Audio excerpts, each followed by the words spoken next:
Hi guys, good morning. I hope you're all doing great. Guys, I have a new video card for you today. It is a MSI GTX Gaming 980, and the reason why I'm reviewing this card, or I guess doing a little overview of it, is because before buying this card I tried looking at videos of it on YouTube, and when I was not able to find a lot of information and a lot of reviews on this thing here. So this will give me a chance to make a video and show you all what comes in the box and how the card performs. Okay, so this is their custom PCB card. It is going to be different than reference design. Most likely it will be better than reference design, which is a good thing. So this is the box it comes in. I purchased this card from Newegg. It was about $570. It came with a game coupon as well. So there's some value there. If you look over here, the card has 4 gigs of memory, PCI 3.0, OC edition, meaning it comes factory overclocked. It does have a 3-year warranty through MSI. Okay. If you turn to the back side, it shows you the unique features of this card here. The MSI designed fan. It is a much larger fan. I've seen this card in person. This is my second one actually. Second card that I'm second MSI GTX 980. I had a first one, I ended up selling it. Their heat pipe layout. This shows you a little S design showing you that the heat pipe does go over both fans. A hybrid frozer. This is a really cool feature. If I zoom in here a little bit. It says smart cooling, stay quiet. So actually these both fans run at different speeds depending on what the card load is and what kind of heat output is generated by the card. And then you have the MSI gaming app. I personally don't use this. I will be using MSI Afterburner for any kind of overclocking. I just find Afterburner much easier to use, and I've been using it for quite some time. And here are some of the general specs of the card. GTX 980, 4 gig memory size, 256-bit bus, and outputs, DL, display port, well, hold on. DVI, HDMI display port. I don't know what this DL, dual. I believe this is dual link DVI. Okay, alright. There we go. Okay, so let's open up the box and see what is inside the box.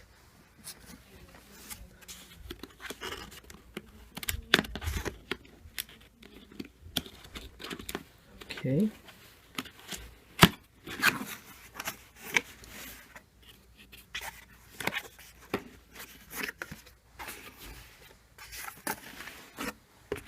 Nice, they have arrows labeled.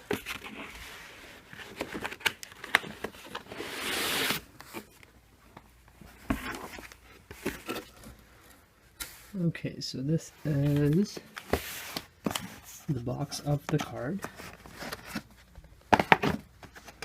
Let's see what's in this here, in this little box here.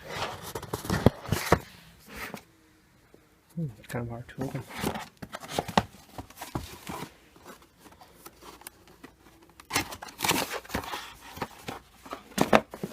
Okay. So in the accessory box we have 6-pin to 8-pin power adapter, and I will show you why we're going to be using this. We do have a display port to VGA adapter. We have MSI gaming manual.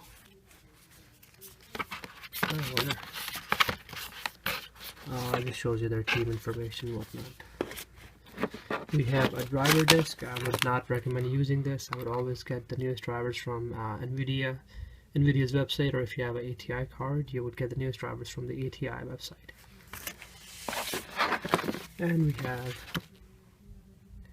I believe, a quick user guide. I don't think you will need it. Alright, so pretty basic package layout. But it contains all the things you will need, so that's good. Now, one thing I would like to go over are the system requirements for this card. Since it's It's a non-reference design, so let me see if the box shows any of those. Okay, so the system requirements are not on the box anywhere. I can't find them. So I guess it'll be better to just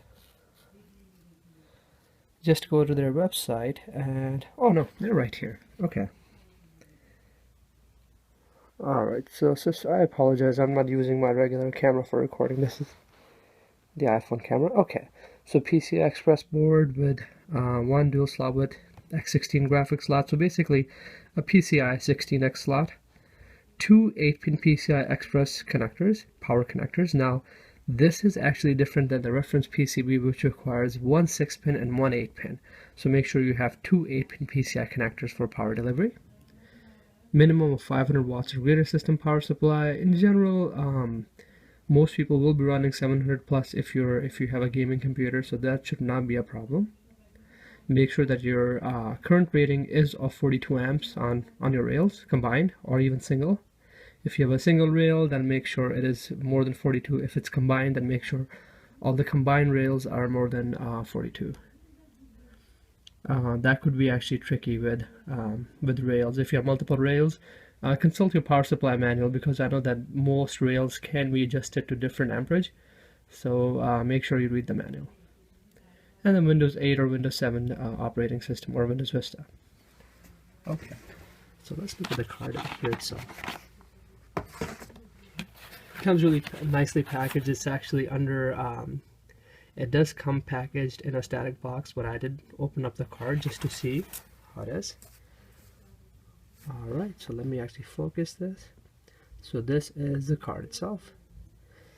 It's quite a large card. If I put my hand on it, you will notice that it's very wide. Actually I should take a measuring tape and measure how wide the card is. But it's actually much wider than a regular width standard card. Okay, so let's take the card out.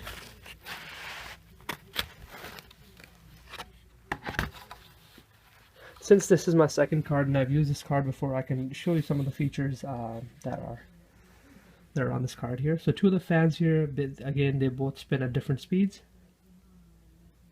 Although if you have MSI Afterburner installed, you can control the speed manually. If you turn the card around, this is how the side of the card looks like. This MSI logo here, it actually lights up. And here you see the two 8-pin power connectors.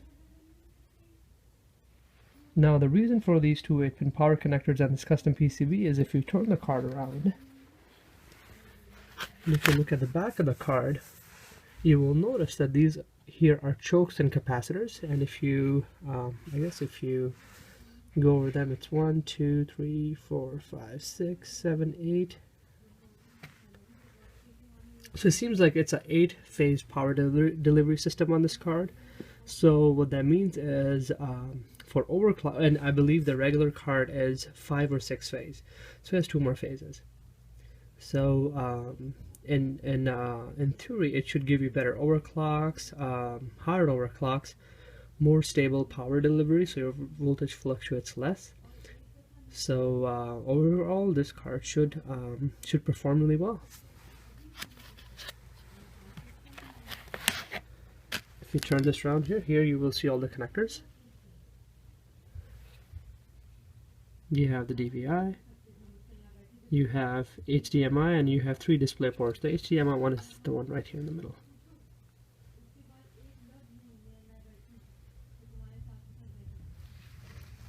Alright. Very nice looking card, by the way. And this shroud on the top is actually plastic. So I'll install the card on my computer now. We'll run a quick run of Valley benchmark at overclock settings. I'll show you what overclock settings I'm using, and yeah, we'll go from there. Thank you. So guys, this is what the system looks like once you have the card installed. Notice that the white MSI logo is actually lit up now. And if you look on the bottom, you will see some fan fan action as well. So if you see, one fan is actually spinning, one is stopped. So this actually is in relation to this hybrid mode where the fan speed will be adjusted according to the load on the GPU. Okay. Now the test computer I have here, this is an i7 4790K running at 4.2. The memory is Corsair Dominator. This is running at 2133. And I do apologize, I made a mistake here. So the design of this card is actually 10 phase, not 8 phase. I did count the capacitors and the ICs again, and there's 10 of them, so it is a 10 phase design. Alright. So let me show you what settings I'm running here for Afterburner.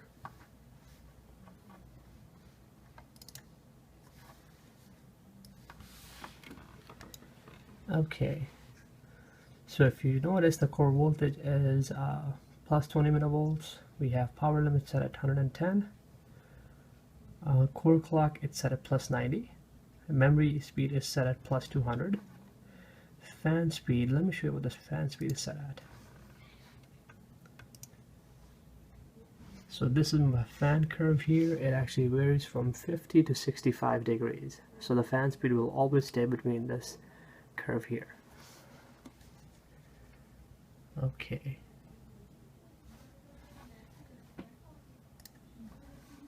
So let's run Valley and we will see what kind of results we get. Settings for the Valley benchmark are right here. The resolution is 1080p, 1920 by 1080p.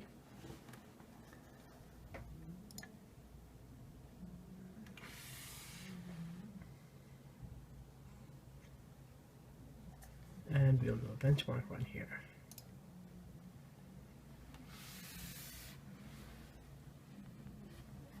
In the corner here, we will be able to see the frames.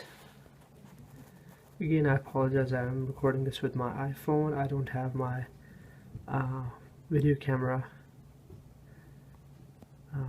out right now, so I do apologize.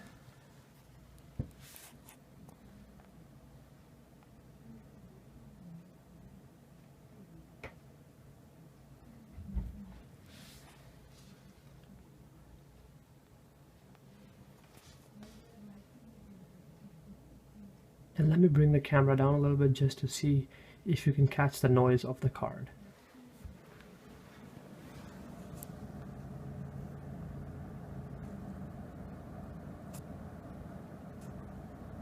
It's very quiet.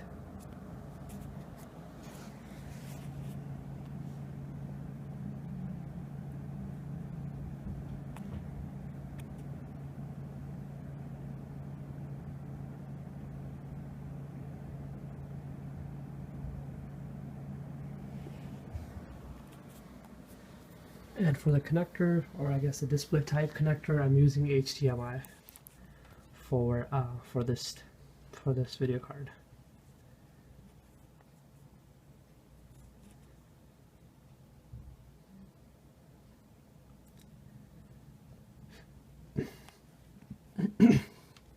The power supply is 1350 watt.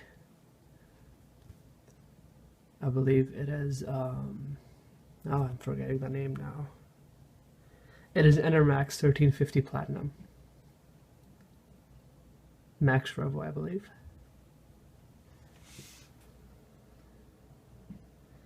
And here's the rest of my setup. This is my headphone amplifier, G710 keyboard, G500S, or I guess G500 Logitech mouse. And the monitor is an AOC IPS panel, 1080p.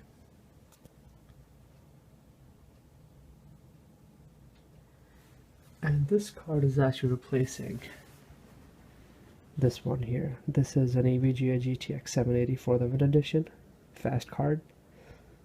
But I do like this 980 better.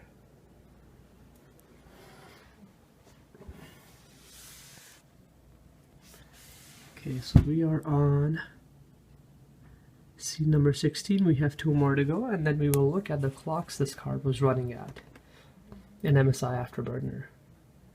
Because of GPU 2.0, every card will boost differently, even though you can all have the same clocks set up in MSI Afterburner. But the boost clock will vary from card to card and how much power that card has available on disposal.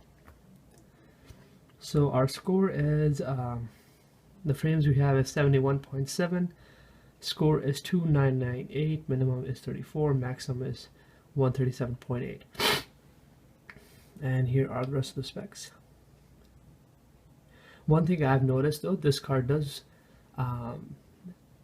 perform a little bit lower in this benchmark here compared to my 780 Ti, but it actually performs better in games like Battlefield 4 and Crysis 3. Alright, so let's exit the benchmark here.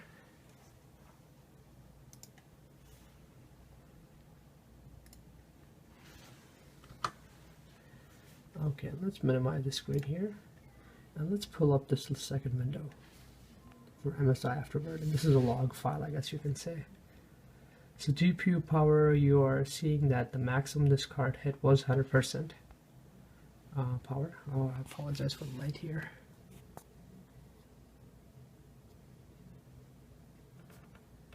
Very dim.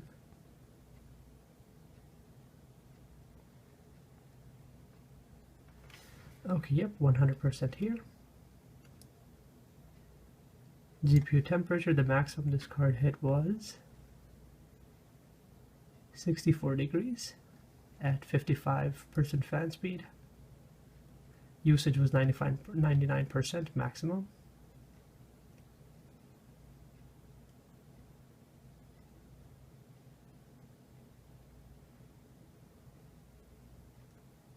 Maximum voltage that the core was running at was 1.243 here, and I guess at the end it did lower to 1.218. Maximum fan speed this card hit was actually 65%.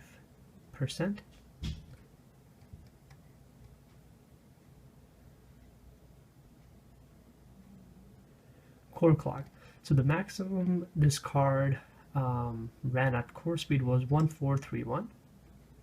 Now again, this is with a very conservative overclock of only plus 20 millivolts. I mean, this slider will go all the way to 80, and I know the review sites that are actually hitting 1.5 core speed are actually using plus 80 millivolts. Memory we were running at 3700, so effectively it will be 7400. You just double that. Memory usage, we only saw 1295 MB of memory usage out of 4 gigs.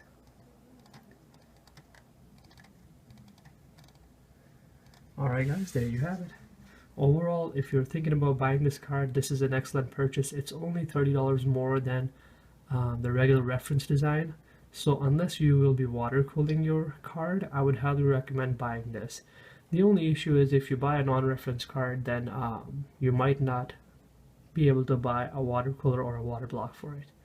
I've had that happen before, so again, keep that in mind. Thank you.